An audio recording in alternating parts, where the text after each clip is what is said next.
अल्हम्दुलिल्लाह, तमाम तारीफ और शुक्र सिर्फ अल्लाह के लिए ही है। और अमन या शांति हो हर नबी और रसूल पर अलैहिस्सलाम, और खास करके आखिरी नबी मोहम्मद सल्लल्लाहु अलैहि वसल्लम पर। प्रिय भाइयों और बहनों, अस्सलामु अलैकुम वरहमतुल्लाहि वबरकातुहू। कुरान पढ़े या ना पढ़े, यही सवाल है। आप सोच रहे हैं कैसा ये बेतुका सवाल है। ये हम लोग तो सब्सक्राइब करके बैठे हैं ये सोच के कि हम अलग अलग इंटरेस्टिंग टॉपिक्स पे ये गुफ्तगू सुनेंगे। आज ये कैसा मौजू छेड़ दिया इन्होंने। ये सवाल आप लोग की तरफ से है, आप यानी जो समाअत फरमाए, जो सुन रहे हैं उनके तरफ से नहीं, जो हम लोग अपने समाज में जिसको हम आलिम बना के बैठे हैं उनके तरफ से ये सवाल है। तो पहला बात हम करते हैं एक मिसाल से। मिसाल कुछ इस तरह के है। आपका बच्चा स्कूल में जाता है और इसलिए अंग्रेजी जबान सीखता है वो, ठीक है। तो उसे अंग्रेजी का जो हर्फ है, लेटर है, अल्फाबेट, उसको पता है। तो इंग्लिश में आप स्टोरी बुक्स भी बच्चों को देते हैं खरीद के, वो पढ़ते हैं और मजा लुत्फ उठाते हैं उससे, क्योंकि स्टोरी बुक्स है ना, छोटे बच्चों के लिए जो स्टोरी बुक्स होता है मजेदार भी होता है। लेकिन वही स्टोरी बुक अगर आप स्पेनिश भाषा में देंगे, जुबान में देंगे, लैंग्वेज में देंगे, तो वो पढ़ लेगा, क्योंकि इंग्लिश का लेटर्स और स्पेनिश का लेटर्स दोनों एक जैसा है। वो पढ़ लेगा लेकिन समझ नहीं पाएगा। तो उसे क्या आप पढ़ना कहेंगे? नहीं कहेंगे। लेकिन अफसोस की बात, ये जो चीज हम नापसंद करते हैं, हर किताब से या न्यूज़पेपर से यही चीज हम कुरान के साथ जब करते हैं तो हमें कोई अफसोस नहीं होता है, और हम सोचते बहुत आला काम कर रहे हैं हम। एक जाहिल वाला हरकत होता है ये। आप खुद भी करते हो, बच्चों को भी जबरदस्ती करवाते हैं, और उसको भी समझ नहीं आता क्यों करे, कुछ क्यों मुझे ये जोर किया जा रहा है, क्यों उसको मजा नहीं आ रहा है, वो पढ़ रहा है कुछ, उसको समझ नहीं आ रहा है, उसको मजा नहीं आ रहा है। तो कभी कुरान के ऊपर जो लव है, ये मोहब्बत है, वो डेवलप हो ही नहीं पाता। तो आगे चल के फिर बच्चा बिगड़ जाता है, तब आप लोग परेशान होते हैं। इसका सोल्यूशन क्या है? इसका सोल्यूशन है, दो तरह से सोल्यूशन हो सकता है। एक तो आप अरबिक एज ए लैंग्वेज, अरबी भाषा, अरबी जुबान सिखाएं। ये उर्दू हिंदी जो है ना, ये फितना है, खास करके उर्दू। ये जरूरत भी नहीं था। ये मुस्लिम समाज को तबाह करने के लिए जितना ये रोल निभाया है, अगर उर्दू ना होता तो हर बच्चा वो अरबिक एज ए लैंग्वेज जानता। और हिंदी, ये जो हिंदी जो लोग बोलते हैं, हम लोग इंडिया में रहते हैं, हिंदी जानना जरूरी है। हिंदी के वजह से संस्कृत का तबाही और बर्बादी हुआ है। यानी कि संस्कृत जो भाषा है वो बहुत ये क्या बोलते हैं, भारी भरकम भाषा है। हिंदी उसके मुकाबले कुछ भी नहीं है। तो हिंदी और उर्दू दोनों ना होता तो बहुत बेहतर होता। संस्कृत जानते और अरबी जानते, दोनों ऐसी मतलब जुबान है, लैंग्वेज है जिसमें धर्म ग्रंथ मौजूद है। और धर्म ग्रंथ जिस लैंग्वेज में मौजूद होता है, उस भाषा जो है उसका बहुत बेहतर अंदाज में उस भाषा से आप गुफ्तगू कर सकते हैं। ये तो लॉस हो गया। छोड़िए, अभी आपको समझाने के लिए, क्यों आप तो संस्कृत भी नहीं समझिएगा तो अरबी भी नहीं समझिएगा, तो गुफ्तगू जो मुझे जबरदस्ती हिंदी उर्दू में ही करना पड़ रहा है। तो पहला बात तो ये मिसाल से मैंने आपको समझाया। दूसरा बात है, अफसोस की बात है, लेकिन कुछ आलिम कहते हैं आपको, आप सुने भी होंगे कि कुरान मत पढ़ो, इससे गुमराह हो जाओगे। अच्छा, देखते हैं अल्लाह सुब्हानहू व तआला क्या फरमाते हैं। अल्लाह सुब्हानहू व तआला फरमाते हैं, इस कुरान में ही, कहीं और पर जाने की जरूरत नहीं। सूरह कमर में, सूरह नंबर 54, क्या बोलते हैं, 54, 54 और आयत नंबर 17, 22, 32 और 40 आज जाके पढ़ लीजिएगा एक बार। वलकद, अच्छा, औज़ु बिल्लाहि मिनश शैतानिर रजीम, बिस्मिल्लाहिर रहमानिर रहीम। वलकद यस्सरनल कुरआन लिज़िक्रि फहल मिन मुद्दकिरिन। मैंने तजवीद नहीं पढ़ा, ग्रामेटिकल रूल से पढ़ा, ताकि मैं आपको तोड़ तोड़ के समझा सकूं। और बेशक हमने इस कुरान को पहले से ही आसान करके उतारा, ताकि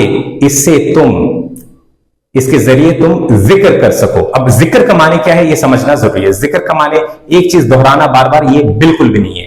किसने कहा? मैंने नहीं कहा। अल्लाह सुब्हानहू व तआला फरमाते हैं सूरह हिजर में, सूरह नंबर 15 आयत नंबर 9 में, जहां पर वो बोलते हैं कुरान अज़िक्र है, कुरान जिक्र है। तो कुरान में एक शब्द बार बार तो नहीं आया, अल्लाह ये शब्द 80,000 बार तो नहीं आया। तो जिक्र का माने रिपीटेशन नहीं है। जिक्र का माने है याद करना, समझना, ये कहां से मैं बोल रहा हूं? डिक्शनरी से बोल रहा हूं, अभिधान से बोल रहा हूं।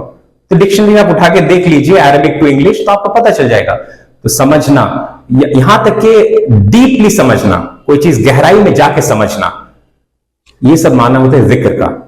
तो फिर आखिरी में क्या है? फहल मिन मुद्दकिरिन, तो है कोई जो इसके जरिए जो जिक्र करे, यानी कि जिक्र करने वाला है कोई, यानी कि जो इसके जरिए से रिमेंबर करे, याद करे, सोचे और समझे, ये सब चीज का माने ये है। तो जिस किताब को अल्लाह सुब्हानहू व तआला आसान करके उतारा है, तो वो आसान है, ये गुमराही का बायस है। आप खुद सोचें। और दूसरी जगह गुमराह होना तो बहुत दूर की बात, ये तो हिदायत का ग्रंथ था, हिदायत का किताब था। हुदल लिन्नास, सूरह बकरा सूरह नंबर 2 आयत नंबर 185, ठीक है। हुदल लिन्नास यानी कि तमाम इंसानियत के लिए, तमाम मनुष्य जाति के लिए, मानव जाति के लिए हिदायत का ग्रंथ है, यह किताब है। और सूरह नंबर बकरा में ही सूरह नंबर 2 में आयत नंबर 1 और 2 वहां पर हुदल लिल मुत्तकीन, जो तकवा रखते हैं उसके लिए ये हिदायत का फिर से किताब है, ये ग्रंथ है। तो ये तो अल्लाह सुब्हानहू व तआला फरमाते हैं। अच्छा, कुछ लोग ऐसे भी हैं जो बोलते हैं पढ़ो, जो खास तौर मस्जिद में या मदरसा में जुड़े हैं, वो बोलते हैं पढ़ो, लेकिन उसका जो पढ़ना है, किस तरह का पढ़ना है? वही स्पेनिश वाला मामला हो गया। पढ़े जा रहे बच्चा, पढ़े जा रहे, कुछ समझ नहीं आ रहा है, उसको अच्छा भी नहीं लग रहा है। और नबी सल्लल्लाहु अलैहि वसल्लम का बात भी आप याद कर लें, जो वो खिताब करते थे उन लोगों को जो अरबी जबान जानते थे, और बोलते थे उनको कि तुम अगर 3 दिन से कम में कुरान पढ़ लो तो तुम कुरान पढ़े ही नहीं। और हम तो अरबी जानते नहीं, ज्यादातर लोग, सबके बारे में बात नहीं कर, ज्यादातर लोग। तो 3 कैटेगरी है, ज्यादातर लोग पढ़ते नहीं। कुछ लोग रमजान में क्या होता है अचानक से पता नहीं, वो कुरान निकाल के पढ़ने लगते खत्म करने के लिए। कुरान खत्म करने का चीज है नहीं, हमेशा जारी रहने वाला चीज है, कायम रहने वाला चीज है, ठीक है। तो खत्म करना बेवकूफी है, खत्म नहीं होता है। तो कुरान पढ़ के समझ के पढ़ना चाहिए था। हिदायत का ग्रंथ है, ये हिदायत का किताब है। और ये रमजान में जो पढ़ भी रहे हैं तो बिना सोचे समझे पढ़ रहे हैं। आप मुझे पकड़ेंगे अगर मैं बोलूंगा कि आप अनुवाद या तर्जुमा पढ़ो, क्योंकि आप मेरी तकरीर में सुनते रहते कि अनुवाद को छोड़ो, इसमें गलती है, गलती है, गलती है। तो मैं अभी बता रहा हूं, हाँ है गलती, लेकिन आप as a intermediate solution, temporary solution के हिसाब से अनुवाद ही पढ़ सकते हैं या तर्जुमा ही पढ़ सकते हैं। आप अरबी तो नहीं समझ सकते, अरबी साइड बाय साइड सीख लीजिए, पास पास सीख लीजिए, सीखने की कोशिश कीजिए, और बीच दरमियान के वक्त में आप 90% 95% अंडरस्टैंडिंग जो प्रेजेंट अनुवाद है उससे आपको मिल जाएगा। तर्जुमा ज्यादातर आयत ठीक है, कुछ आयत जहां पर गलती है और बहुत बहुत ज्यादा गलती भी है कुछ कुछ आयत में, लेकिन मैक्सिमम आपको समझ में आ जाएगा मोटा मोटा जो बात है। ये 3 तरह का बात हमने कहा। और तो जिस सवाल से मैंने शुरू किया था, कुरान पढ़ो या ना पढ़ो, यही सवाल है। तो आप सोच सकते हैं आखिर में जब हम लोग आ चुके हैं इस तकरीर का, इस टॉपिक का, तो फिर क्यों ये टॉपिक मुख्तसर है, छोटा है, लेकिन इंपॉर्टेंट क्यों था, आपको समझ में आ गया होगा। तो मैं फिर से दोहरा देता हूं, आप तो पहले से सब्सक्राइब करके रखे हैं बहुत लोग, लेकिन जो नहीं किए वो सब्सक्राइब करें, ताकि इस तरह का जो सुनने में आसान टॉपिक लगता है, फिर गहराई में हम लोग किस तरह से अलग अलग अंदाज में जाके बात करते हैं, आपको समझ में आ गया। तो सब्सक्राइब करें और बेल आइकन इसलिए दबाएं, नोटिफिकेशंस ऑल कर दें, ताकि जब भी इस तरह इंपॉर्टेंट और इंटरेस्टिंग टॉपिक हम लोग अपलोड करें, आप तक मैसेज पहुंच जाए। इसके साथ अगर आपको पसंद आ रहा है तो लाइक कर दें और शेयर जरूर करें, क्योंकि सिर्फ फायदा अपने आप तक महदूद ना रखे, बाकी तक ये फायदा पहुंचाए। क्योंकि आप नहीं चाहेंगे कि आइंदा जनरेशंस में या आस पड़ोस के बच्चे भी इस इंफॉर्मेशन से महरूम रहे, वो भी कुरान पढ़े, अरबिक एज ए लैंग्वेज सीखे, तो उसको भी फायदा होगा और आपको सदका जारिया होगा। और कमेंट जरूर करें, इससे 2 चीजों को पता चलेगा। मेरा बात छोड़िए, अल्लाह का कलाम, अल्लाह ने जो फरमाया है उसके बारे में आपका क्या अंडरस्टैंडिंग डेवलप हुआ, वो हम लोगों को पता चलेगा। और आइंदा कौन सा टॉपिक में आप ये बातचीत या लेक्चर सेशन सुनना पसंद करेंगे, वो भी हमें बताएं। तो आज बात इसी में खत्म करते हैं। आइंदा हम लोग बहुत जल्द फिर से मिलते रहेंगे।